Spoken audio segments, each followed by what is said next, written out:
ஆன்மீக அன்பர்கள் அனைவருக்கும் வணக்கம். உங்களை எல்லாம் இந்த ஆன்மீக சேனல் மூலியமாக சந்திக்கிறதுல நான் ரொம்பவும் சந்தோஷப்படுறேன். நாங்கள் போகிற வீடியோலாம் உங்களுக்கு பிடிச்சிருந்ததுன்னா நீங்கள் லைக் பண்ணுங்கள், ஷேர் பண்ணுங்கள், கொடுத்து பாபா டெம்பிள் சேனலுக்கு நீங்கள் சப்ஸ்கிரைப் பண்ணுங்கள். நீங்கள்லாம் எங்களோட வரும்பொழுது இன்னும் நிறைய விஷயங்களை நான் உங்களுக்கு சொல்ல கடமைப்பட்டிருக்கேன். இன்னைக்கு ஆணி பௌர்ணமி அப்படின்றத பற்றி ஒரு சின்ன விளக்கத்தை கொடுக்க போகிறேன். ஒவ்வொரு பௌர்ணமியை பற்றி நான் பல விஷயங்களை நான் தொடர்ந்து உங்களுக்கு சொல்லிட்டு தான் இருக்கேன். ஆனால் இந்த ஆணி பௌர்ணமிக்கும் என்ன விசேஷம் இருக்குது அப்படிங்கிறத நான் இந்த பதிவில் சொல்லும்போது இது கொண்டாடப்படும் நாள், நேரம், அது மட்டும் இல்லாமல் அதனுடைய சிறப்புகள் என்ன, விரத முறைகள் என்ன, இந்த முக்கணி படைத்து இந்த காரைக்கால் விழா எவ்வாறு கொண்டாடப்படுகிறது, முக்கணி விழான்னு ஏன் இதை சொல்கிறோம் அப்படிங்கிறத பற்றியெல்லாம் ஒரு சின்ன பதிவை நான் உங்களுக்கு கொடுக்க விரும்புகிறேன். வாங்க இப்போ நம்ம வீடியோக்குள்ளே போகலாம். ஒவ்வொரு மாதமும் வருகின்ற அமாவாசை, பௌர்ணமி நாட்கள் மிகவும் முக்கியமானவை தான். மாசம் மாசம் வர்ற ஒவ்வொரு பௌர்ணமியும் அமாவாசையும் நமக்கு முக்கியம்தான். இந்த நாட்களில் பூமியினுடைய சூழல் மாறுபடுகின்றது. நல்ல சக்திகள் ஆதிக்கம் செலுத்துகின்ற நாள் என்று கூட இதை நாம சொல்லலாம். இதனால இது ஆஷாட பௌர்ணமி என்றும் இது சொல்லப்படுகின்றது. காலை முதல் மாலை வரை உள்ள பௌர்ணமிக்கு பூரண பௌர்ணமி என்று நாம் சொல்றோம். இந்த வருஷம், அதாவது 21/6/2024 வெள்ளிக்கிழமை காலை 7:47 மணி முதல், அதாவது மறுநாள் காலை 22/6/2024 சனிக்கிழமை காலை 7:22 வரை பௌர்ணமி தினமாக இருக்கின்றது. வெள்ளிக்கிழமை முழுவதுமே பௌர்ணமி இருப்பதால் இது பூரண பௌர்ணமி என்று நாம் சொல்லலாம். இப்போ இதனுடைய சிறப்புகள் என்ன அப்படின்னு பார்த்தீங்கன்னா, அன்றைய தினம் அம்மன் வழிபாடு மிகவும் முக்கியமானதாக கருதப்படுகின்றது. ஒவ்வொரு பௌர்ணமியிலும் நம்ம சத்யநாராயணாவை கும்பிடுவோம். ஆனால் இந்த பௌர்ணமி அம்பாளுக்கு மிகவும் உகந்த பௌர்ணமியாக இருக்கின்றது. இதை ஒட்டி பல கோயில்களில் சிறப்பு விளக்கு பூஜைகள் நடைபெறும். சத்யநாராயண பூஜையும், திருவண்ணாமலையில கிரிவல பூஜையும், சந்திர தரிசனமும், அதே நேரத்தில் இந்த மாசத்துல பரிகார பூஜைகள்லாம் அன்னைக்கு செய்வாங்க. இதெல்லாம் ஒவ்வொரு கோயில்லையும் மேற்கொள்கின்றனால நம்முடைய மனசுல எழுகின்ற எதிர்மறையான எண்ணங்கள் எல்லாம் மறைந்து நேர்மறையான எண்ணங்கள் வளர இந்த வழிபாடுகள் வழிவகை செய்கின்றன. அது மட்டும் இல்லாம நமக்கு என்னென்ன தடைகள் இருக்கிறதோ, முன்னாடி ஏற்பட்ட தடைகள் எல்லாம் விலக இது ஒரு நல்ல வாய்ப்பினை ஏற்படுத்தி தருகிறது. அது மட்டும் இல்லாம தீய சக்திகளின் தாக்கமானது நிச்சயமாக குறையும். இந்த பில்லி, சூனியம், ஏவல் இதெல்லாம் சொல்றாங்க சில பேர். இந்த மாதிரி தாக்குதல்கள் எல்லாம் இந்த பூஜை வழிபாட்டில் நம்ம கலந்துக்கிறதுனால நிச்சயமாக அதெல்லாம் நம்மை விட்டு விலகுவதற்கான வாய்ப்புகளை அது ஏற்படுத்தும். அதே நேரத்தில் மனசுல நிம்மதி ஏற்படும். இந்த கோயில்களுக்கு சென்று நம்ம இந்த வழிபாட்டில் கலந்துக்கிறதுனால மன நிம்மதியும் ஆரோக்கியமும் நமக்கு ஏற்படுகின்றது.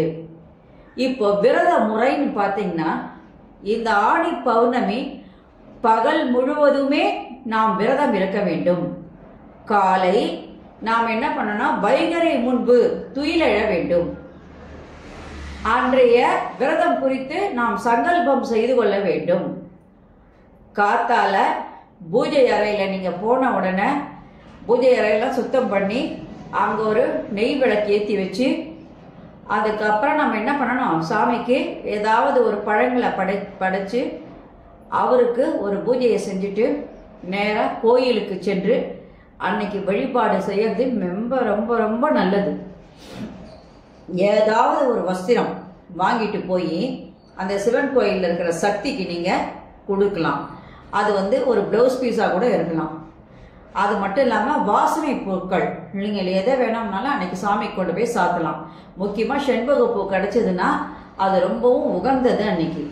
இது மட்டும் இல்லாமல் இதெல்லாம் முடிச்சுட்டு நீங்கள் வந்து அர்ச்சனை செஞ்சு பூஜையெல்லாம் முடிச்சுட்டு வரீங்கன்னா மாலை 6 மணிக்கு தயிர் சாதம் இல்லைன்னா எலுமிச்சை பழம் சாதம், அப்படி இல்லையா பால் பாயசம் இல்லை தேங்காய் சாதம், ஏதாவது ஒன்று நீங்கள் இறைவனுக்கு படைக்கலாம்.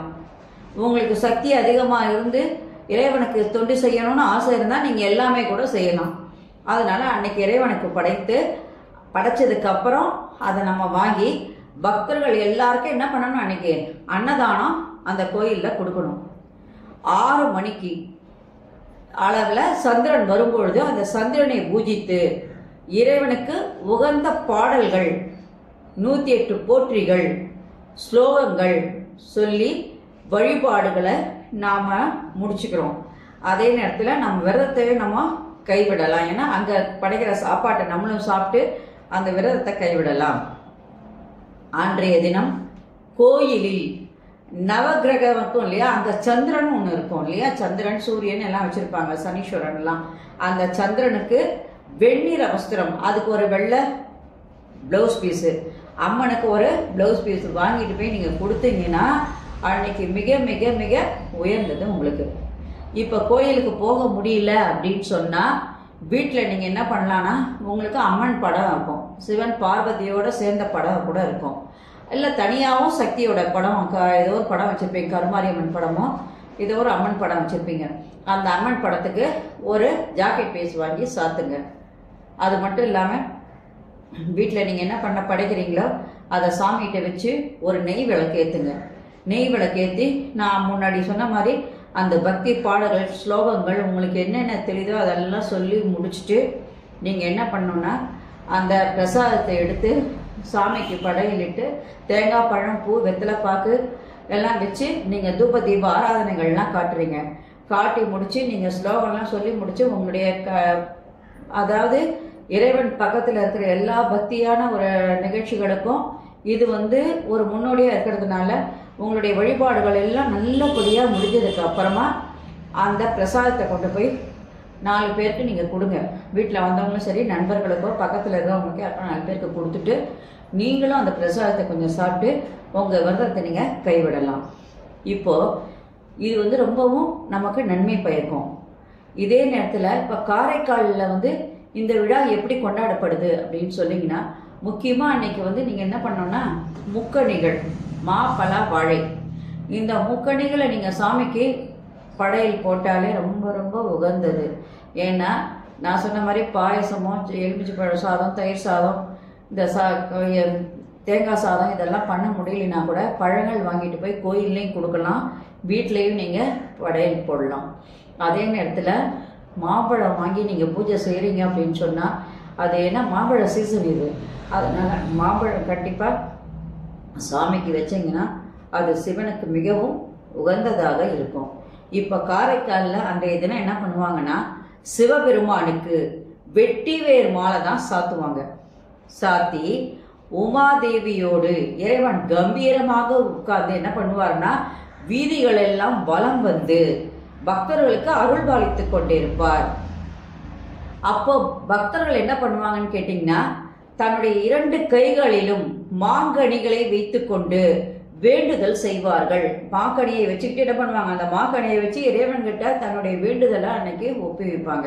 ஏன்னா அந்த மாங்கனி இறைவனுக்கு சேர்ந்தது. இறைவன் முன்வைத்து அதை என்ன பண்ணுவாங்கன்னா அதுக்கப்புறமா அதை வீசுவாங்க. அந்த வீசுறதை யாருனாலும் எடுத்துக்கலாம். அவ்வாறு செய்யும் போது அவர்கள் எண்ணமானது எளிதில் நிறைவேறக்கூடியதாக அமைகின்றது. அங்கு பல பக்தர்கள் நீங்க பார்த்தீங்கன்னா காரைக்காலில் கூடையா மாம்பழங்கள் வச்சிருப்பாங்க. அங்க வர்ற பக்தர்களுக்கெல்லாம் என்ன பண்ணுவாங்கன்னா பிரசாதமாக அந்த மாம்பழங்களை ஆளுக்கு ஒரு மாம்பழத்தை கொடுத்து என்ன பண்ணுவாங்க பிரசாதமாக வழங்குவார்கள். அதுக்கப்புறமா அனைவருமே சந்திர தரிசனம் அன்னைக்கு கண்டிப்பா எல்லாரும் என்ன பண்ணணும், சந்திரனை தரிசனம் பண்ணி அவருக்கும் ஒரு தேங்காய் பழம் பூ வெத்தலை பாக்கு வச்சு நீங்க படைச்சு அவரை கும்பிட்டீங்கன்னா ரொம்ப விசேஷமாக இருக்கும். அதே நேரத்தில் நீங்கள் என்ன பண்ணாங்கன்னா சத்யநாராயணா பூஜையும் நீங்கள் அன்னைக்கு வீட்லேயும் செய்யலாம். முடியலன்னா பெருமாள் கோயிலில் சத்யநாராயணா இருப்பார், அவரை நீங்கள் வந்து என்ன பண்ணணும் போய் வணங்கணும். அது மட்டும் இல்லாமல் அப்படி ஒன்றுமே முடியல அப்படின்னா கூட வீட்டில் பெருமாள் படம் இருக்கு இல்லைங்களா, அந்த பெருமாள் படத்துக்கு நீங்கள் எப்படி மாலை போடுறீங்களோ அதே மாதிரி மாலையை போட்டு அவருக்கும் 2 ஸ்லோகங்களை சொன்னீங்கன்னா அன்னைக்கு ரொம்பவும் என்னது உகந்ததாக இருக்கும். நீங்கள் கேட்டதெல்லாம் கண்டிப்பாக கிடைக்கக்கூடியதாக இருக்கும். அது மட்டும் இல்லாமல் அன்னைக்கு எல்லாரும் என்ன பண்ணுவாங்கன்னா சந்திர தரிசனம்லாம் முடிச்சதுக்கப்புறம் தல விருட்சம்னு ஒன்று இருக்கும் சில கோயில்கள்லாம். அந்த தல விருட்சம் இருந்தால் வில்வம், அரச மரம், புன்னை, வேம்பு போன்ற மரங்கள்லாம் இருக்கும். அந்த மரத்தை எல்லாம் என்ன பண்ணுவாங்கன்னா அன்னைக்கு வலம் வருவாங்க. முக்கியமாக குழந்தை பேர் வேணும்னு நினைக்கிறவங்கெல்லாம், திருமணம் வேணும்னு நினைக்கிறவங்க கண்டிப்பாக அதை வலம் வருவாங்க. 9 முறை வலம் வணங்குவாங்க. அதனால அவங்க என்னது நினைக்கிறதெல்லாம் கண்டிப்பாக நடக்கும். அவங்களுக்கு மட்டும் இல்லை, யார் எது கேட்டாலும் அன்னைக்கு கண்டிப்பாக நடக்கும். தொழில்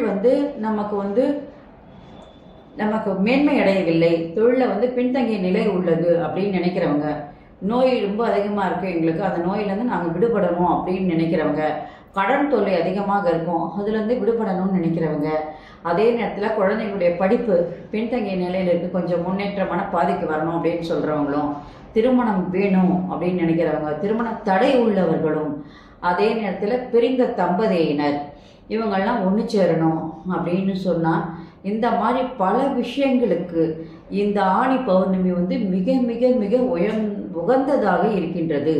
அதனால சக்திக்கும் சிவனுக்கும் அதே நேரத்தில் சத்யநாராயணருக்கும் சந்திரனுக்கும் அன்னைக்கு மிகவும் உகந்த நாளாக இருக்கின்ற காரணத்தினால் இந்த ஆடி பௌர்ணமியானது அனைவராலும் வணங்கி நாம் அருள் பெற வேண்டிய ஒரு பௌர்ணமியாக இருக்கின்றது. இது மட்டும் இல்லாமல் இதில் முக்கியமான என்னன்னா, அந்த நாளில் எந்த குழந்தை பிறக்குதோ அந்த குழந்தை அனைத்து செல்வ வளமும் பெற்ற குழந்தையாக இருக்கும், சர்வ மங்களமும் அதுக்கு இருக்கும். அதனால இது ஒரு மங்கள நாளாக கூட நம்ம இதை கருதலாம். கண்ணனை நினைத்து அன்று வழிபட திருமண தடையானது நீங்குகின்றது. ஏன்னா சத்யநாராயணா படம் இல்லை அப்படின்னா, கிருஷ்ணர் படம் இருந்தால் இல்லை கிருஷ்ணர் பொம்மைங்க இருந்தால் கூட நீங்கள் என்ன பண்ணலாம், அதை வச்சு நீங்கள் வணங்கினீங்கன்னா கூட உங்களுக்கு திருமண தடையானது நீங்கும். இப்போது இந்த ஆடி பௌர்ணமியை பற்றி உங்களுக்கு ஒரு சின்ன விளக்கத்தை கொடுத்துருக்கேன். இந்த பௌர்ணமியை நீங்கள் இப்போ இதெல்லாம் கேட்டதுனால எந்த நாளில் எந்த நேரத்தில் நம்ம கொண்டாடுறோம், இதனுடைய சிறப்பு என்ன, விரத முறை என்ன, அதே மாதிரி நம்ம என்ன படையல் போடுறோம், இந்த காரைக்காலில் இப்படி இதை விசேஷமாக கொண்டாடுறாங்க, ஏன் மாங்கனி வச்சு கொண்டாடுறாங்கன்ற விஷயத்தில் நீங்கள் நிறைய தெரிஞ்சிருக்கீங்க. நாளைக்கு வேற ஒரு பதிவை உங்களுக்கு நான் கொடுக்க போகிறேன். அந்த பதிவில் நிறைய விஷயங்களை பல விஷயங்களை உங்களுக்கு நான் சொல்ல கடமைப்பட்டிருக்கேன். அதுவரை நம்ம எல்லாரும் இறைவன் வழி நின்று அவரை நினைக்க நம்முடைய துன்பங்கள் எல்லாம் நீங்கும் என்று சொல்லி நான் விடைபெறுகிறேன். நாங்கள் போடுற வீடியோ உங்களுக்கு பிடிச்சிருந்ததுன்னா நீங்கள் லைக் பண்ணுங்கள், ஷேர் பண்ணுங்கள், குளத்தூர் பாபா டெம்பிள் சேனலுக்கு நீங்கள் சப்ஸ்கிரைப் பண்ணுங்கள். நீங்களாம் எங்களோட வரும்பொழுது இன்னும் நிறைய விஷயங்களை நான் சொல்ல கடமைப்பட்டிருக்கேன். நன்றி, வணக்கம். அனைவருக்கும் நலம் உண்டாகட்டும். ஓம் நமோ நாராயணாய நமக. ஓம் நம சிவாய. சர்வமும் சக்திமயம். Subscribe to my channel and please press the bell icon for more videos.